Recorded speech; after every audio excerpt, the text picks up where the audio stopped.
Hey, it's Dorleen. Welcome to my channel. Today I'm working on a card using a bunch of these floral punch outs that I received from a friend. She has a friend that no longer wanted them, and because she knows that I'm crafty and I love to do these kind of things, she asked if I wanted them. I always say yes. I go through it, and if it's something I don't like, I end up putting it in I'm calling it the trash to treasure pile. But you know, if you go to a crop or anything like that, a gathering of crafters, there's always a trash to treasure pile. I originally thought this is way too floral for me. I'm not a big flower person. But then I realized that these punch outs were meant to be stacked on top of each other. So I do this a lot with stamps where I will stamp a full image and then, or a couple of different of the same image, and then color in only certain parts and then remove parts of them. So that's exactly what's going on here. I did use some foam adhesive, and I just have a roll of foam, so I'm just cutting it off. I'm hoping to use up the last of this particular foam roll, but I'm just cutting out pieces and putting them on the back of the image so that I can put them right onto the base, the full flower base. And you can see what I'm doing right here, so I don't necessarily need to explain, but you see how it just stacks right on top of there, and then that other flower, the one that's over on that top right, is going to go right on top of that. This is so pretty. I am so excited that I actually took a really good look at what I was gifted, because again, when I first saw the floral, I just kind of thought, I don't want it. I did make a bunch of different cards. I do have them on my Instagram account, which will be down below, which is basically 3 suns and a star, but that will be down in the information box. And I also believe I have them on my blog, which will be, a link will be down in the information box as well. So what I decided to do is kind of pretty these up, and I just grabbed some gold, this glitter marker, and these markers are so fun. I do have a gold, a clear, black, red, and I think that's it. Now they come in lots of different colors. There's a lot of different companies that put them out. I just get mine from Close to My Heart because why not? But I just put a bunch of this glitter, and the thing I like about it is it's not loose glitter. It just comes out almost a little bit liquidy, and then when it dries, it's just really shimmers.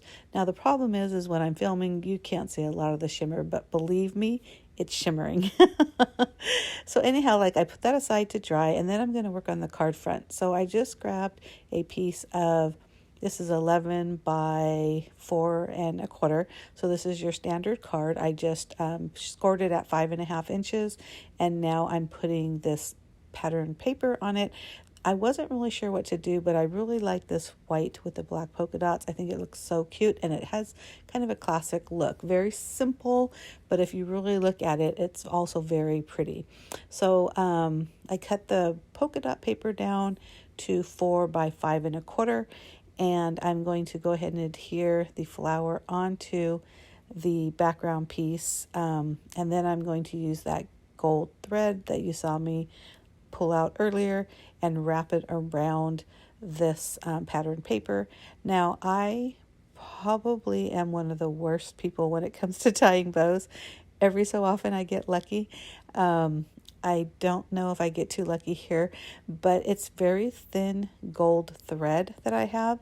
I know you can buy gold, like a little bit thicker, like more like a twine, but I just bought this at my sewing store, and it's, it's a full bobbin, or not bobbin, roll thread. And so I just got a ton of it, and I always like to tie a knot first, and when I tie that knot, before I tie it, I make sure it's really tight to where the paper's even bending a little bit, because I feel like by the time you move your fingers and squeeze it to tie that knot, it loosens a little bit. So if you have it really, really tight, like I said, like a lot of tension with that paper, it ends up working out a little bit better. And I end up, because I had a lot of extra string left over, or thread, I end up tying like a double bow. By the time it's all said and done, I'm fussing with it, but I don't know why, because it doesn't really look so much like a double tied bow. It just looks like a cluster of gold thread, which, hey, that's pretty in itself. So I was not mad about that. If you like this video, please give me a thumbs up. You can leave me a comment, and I'd appreciate that. Also, please make sure to hit that subscribe button. I do post 2 videos a week. One is always scrapbooking, and the other is whatever it is I'm creating in the Command Center. And the Command Center is the name of my craft room and also my blog. I mentioned earlier that I'll have a link below to my blog and also give you my Instagram account. But like this is actually pretty easy, but with all these really pretty elements, it just looks so fancy and so pretty. I use a lot of dimension. The sentiment little flag thing was also part of the things that I was gifted. I'm telling you, there was a lot going on in here. So I really needed to take a closer look because like I had mentioned, when I first saw the floral and the foo-foo, I thought, not for me. But look at how beautiful this card turns out. Again, very simple, but also very pretty. I put an acrylic block on top of it because I did use liquid glue to adhere the base down to the or the pattern paper to the card base, and so the acrylic block kind of gives it more pressure to adhere to the paper. I'm going to be using some Nuvo drops, and they just happen to be on my desktop, and I'm going to put little puddles, is that what we want to call them, of little dots just kind of all over the card, and just add more sparkle, which this card just, it looks so pretty. But I hope you do like this. Again, please make sure you give me a thumbs up, and don't forget to hit that subscribe button. Thank you so much for watching. Bye.